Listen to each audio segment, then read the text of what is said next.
Good afternoon. This is Talia MK at CXO 2.0 Conference, Dubai, and we have with us Mr. Amit Bagaria. He is a managing partner at Arus Properties LLP, and he has been awarded as one of the visionaries.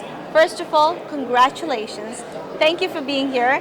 Before we dig into your amazing profile and your journey, how does it feel to be receiving an award over here?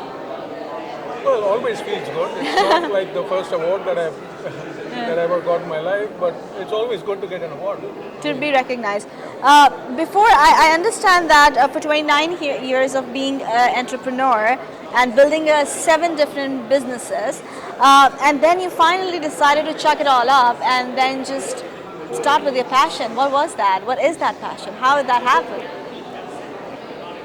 So yeah, out of the 29 years that I was an entrepreneur, the last 24 years had been in consulting in a couple of sectors, and in my field, what I was doing, clients would hire my company to advise them on how to improve what they were doing and even execute things on their behalf to improve their performance.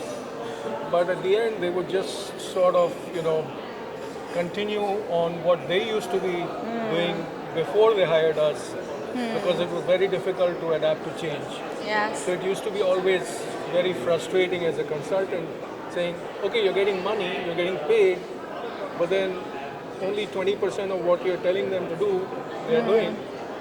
So, and this used to be always coming out in terms of sort of frustrating conversation in the dinner table at home.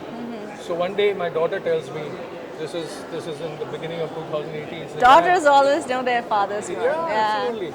And I was just telling someone here, I said, I don't listen to anyone in the world. I never listened to my parents. I was this brat. But today, for the last several years, she controls me completely. So she's like, Dad, why are you always complaining about what you're doing? You're not happy. You may be earning money, but you're not happy. Give it all up. Chase your dream. Your dream has always been writing. Wow. So yeah, I had by that time already written about 40 articles in the fields that I was involved in, and I studied journalism back in college. And I said, yeah, wow, write a book. Okay. I have 55 employees at that time. So I said, I cannot Just dump them and leave them, yes. Yes. But I, so for a few weeks it was a conflict in my mind, and I said, okay, the only way I'm going to make any sense of becoming a successful author is by not doing it in like 2 hours a day or 10 hours a week. I have to do it full time. So I have to shut down what I'm doing. Wow. So it took me about 9 or 10 months to make sure. Of course, you cannot just say lock the door and just say, you know what, I'm going. Yeah, exactly. Because all those 55 people needed to have a job. Yes. So I made sure everybody was well placed in the industry, shut down that business, sold part of it, and started writing my first book. And I got my first book out. What is this book about? That book was my first book was about politics, Indian politics. It was about an upcoming election in 2019 at that time, and how it was going to be different from 2014 when Modi first became Prime Minister. I said, so that was the book. Then I came out quickly with my second book and my third book. And one of the mistakes that I made, frankly, is that I wrote my first 8 books too fast. Okay? And frankly, out of those first 8, 5 were not really good. Okay. Only Wow, 3 were good. you're critical about it. Yeah, because I just sort of got excited that, I'm going to write 60 books before I turn 60, so let me quickly write books. And then based on the feedback and based on the failure of those 5 books, I said, no, there's no need to hit a target of writing 60 books. Instead of having 60 books, out of which 50 are unsuccessful, it's better to have 10 good very books. successful books. So I went slow, and I took a good 3.5 years, 4 years to write the next 6 books. Wow. And all those have been very, very successful, and my next book should come out early next year. So they all are mainly, the genre is all, politics? No, they're not all politics. So I've written 3 books on spies, the James Bond type, right? Wow. But the reality, not the The fictional fast world. cars Yeah, and yeah, the yes, yes, yes. casino gambling and all Yeah. of that, the real world of spies and things like that. So 3 are on those.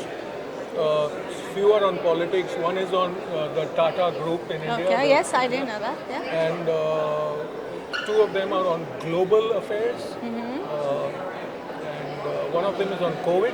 Wow, okay. So nice. And this led to meeting Prime Minister of India, that is Mr. Modi, and to be invited by Prime Minister, that would be like so like a surreal to even experience and express. So the surreal feeling was we get a lot of spam calls, Oh, right? yes. Especially from landline numbers. Someone offering you a loan or somebody, whatever, selling insurance or Yes, yes. trying to sell you a car or Yeah. right. So I normally do not answer an unknown number. And this call started coming in from this unknown number with a 011 that's in New Delhi landline. And it kept coming and kept coming and it kept coming. And I got 9 calls in about 45 minutes. And I Wow. said, no spammer has ever called 9 times. So this is something beyond spamming. So I did a check, called back, and they said, Prime Minister's office, appointment section. Who is this? So I said, I'm Amit Bagaria. We know who you are because we've been trying to reach you for the last 1 hour. But do you know who you are? So I said, I don't know what you're talking about, right? So do you know that there are 25 lakh, 2.5 million people wanting to meet the Prime Minister in the queue, whereas here the Prime Minister wants to meet you and you're not picking up your phone. Oh my God. So you want to meet him? I said, of course I want Of to meet him. course. Can you come to Delhi tomorrow? I said, I'll come tonight. Exactly. And yeah. How was that experience like? So it was so basically what had happened is that I had written this book on his management of the COVID crisis. And the reason I wrote this book is because I was very upset that the Western media was criticizing India's management of the COVID Yes, crisis. yes. And they were comparing us with New Zealand and Switzerland and Israel and Yeah, Switzerland. yeah. And they were saying, oh, New Zealand has vaccinated what percentage of people and India has only vaccinated, X percentage of people. But the population of New Zealand is the population in the colony that I live in, Bangalore. Yes, of course. So these were wrong comparisons. And considering the size and the complexity of our country, I think COVID was very well managed. But the problem was that the Western vaccine manufacturers like Pfizer, etc., they wanted to sell their vaccines in India and they were not getting a market entry. They wanted to sort of prove that COVID was not being managed properly and their vaccine should be used. Okay, I get that. And, so the whole book was comparing numbers, India's numbers of number of cases, the peak cases and the deaths, and dividing it by 1 million. Okay. And only comparing it with the largest 15 countries in the world. So how was the experience like? So the Prime Minister first said, that the name of the book, I had given the title, Modi Stole My Mask. Okay. So he has this person in his office who puts 4 or 5 books on his coffee table every day. And the PM looks at the book if he decides that he wants to read something. So he tells me in Hindi, I'm going to say it first in Hindi, he says, "Aapne likha ki maine aapka mask churaya." You have written that I stole your mask. So I had to pick up the book and read it. And I started reading it and I loved it so much that 7 hours I completed the book in one night. Wow. And he said, you have done a wonderful job, you have done a service to my government, you have done a service to the nation, and I thank you for that.